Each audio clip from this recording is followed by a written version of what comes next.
Hi, పసుపు సైన్యానికి శుభోదయం. ఈరోజు ఉపాధ్యాయ దినోత్సవం. డాక్టర్ సర్వేపల్లి రాధాకృష్ణన్ గారి జయంతి సందర్భంగా వాళ్ళకి నివాళులు అర్పించుకుంటూ చిత్తశుద్ధితోటి బోధించే గురువులందరికీ కూడా ఉపాధ్యాయ దిన శుభాకాంక్షలు తెలుపుకుంటున్నాను. గురువులు, మా గురువు గురించి చెప్తాను. నేను పార్లమెంట్లో 10th క్లాస్ చదివేటప్పుడు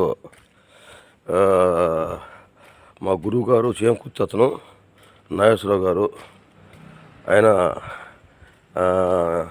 కవితలు రాసేవాడు, రచయిత. ఆయన దగ్గర నేను అందరూ క్లాస్ అయిపోయినా కూడా నేను కూర్చొని ఆ పదాలు అన్నిటినీ ఆయన దగ్గర నేర్చుకున్నా. తర్వాత గొల్లపల్లి నాగభైరవి పోయాం. సంస్కృతి తీసుకున్నాను నేను, తెలుగు కాకుండా. అందరికంటే నాకు సంస్కృతిలో ఎక్కువ మార్కులు రావడం అంటే ఆ గొల్లపల్లి చరిత్రలో నాకే వచ్చినాయి. 100కి 98. నేను అప్పుడు ఎర్రగా దొన్న పండులాగా ఉండేవాడిని. వాళ్ళందరూ ఈ అబ్బాయి వ్యాపారంలో అబ్బాయి, అందువల్ల ఈ బాగా అబ్బింది అనుకున్నారు. నాకు ఇంగ్లీషులో పెద్ద వచ్చేవి కాదు, 35-40 మార్కులే. సంస్కృతిలో మటుకి బాగా వచ్చేది. అప్పట్లోనే నేను 10th నుంచి మొదలుపెట్టా రచయితలు, కవితలు. అప్పుడు మేము కూడా అమ్మాయిల మీద కవితలు రాసి షీట్లు ఇచ్చేవాళ్ళు వాళ్ళకి. అవి వాళ్ళు మమ్మల్ని రాగొట్టేవాళ్ళు. కవితలు అసలు అంత ప్రభావం చూపుతాయి సమాజంలో. ఒక రచనలు కూడా అట్లా రాసేవాడిని. తర్వాత ఇంటర్మీడియట్ సెకండ్ ఇయర్ నుంచే ఊరికి వచ్చాను. ఏదో పెళ్ళిళ్ళు అయిపోయినాయి. నేను చెప్పదలుచుకుంది ఏంటంటే, ఎప్పుడైనా కూడా చదువు చెప్పిన గురువుని, రాజకీయ గురువుని మర్చిపోకూడదు అనేది నేను చెప్పదలుచుకున్నా. వాస్తవానికి ఒక 10 ఏళ్ళ క్రితం రాళ్ళపాడు చెరువు మీద ఒక మీటింగ్ పెట్టాం. కొండాపురం అవతల ఖాళీ ప్లేస్లో నన్ను కూడా ఆ స్టేజీ మీద కూర్చోబెట్టారు.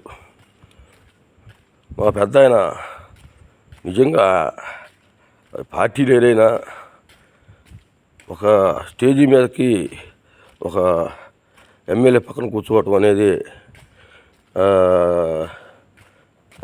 అదే అందరం కూర్చోబెట్టలేం కదా. నువ్వు ఎందుకు కూర్చోబెట్టాము? నువ్వు ఒక నాయకుడివి. నువ్వు చెప్తే నీ కవితలతోటి, నీ పిలుపుతోటి జనాలు వస్తున్నారు కాబట్టి నువ్వు నాయకుడు అన్నాడు. ఏమో అప్పుడు దాకా నాకు అదో నేను నాయకుడిని అయింది అసలుకి అనుకున్నా. తర్వాత అర్థమైంది, నా కవితలు ఎంతో ప్రభావితం చేసినాయి. రాళ్ళపాటి జనవాయిల్లో ఆ సంవత్సరాల ఉద్యమంలో కానీ నేను కవితలు రాసి 4-5 వేలు పాంప్లెట్లు తయారు చేయించి గ్రామానికి 200-300 పేపర్లు వేసి పంచేది కూడా కాదు, ఎవరికో వారికి ఇచ్చి పంచకునేది. నా కవితలు ప్రభావితం చేసి నేను అనుకున్న తర్వాత పెద్ద ఆయన చెప్పినాక అది ఆయన మాకు వాస్తవానికి రాజకీయ గురువు మా పెద్ద ఆయనే. పార్టీ ఏదైనా కూడా మేము కూడా మర్చిపోము.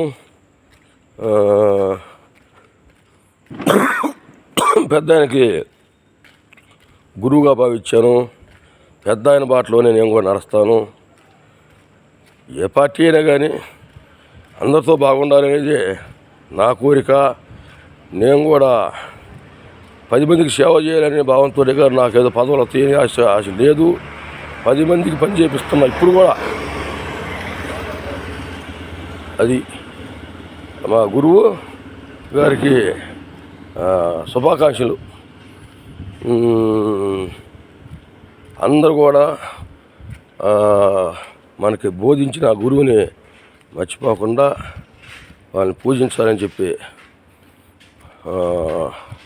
కోరుకుంటున్నాం.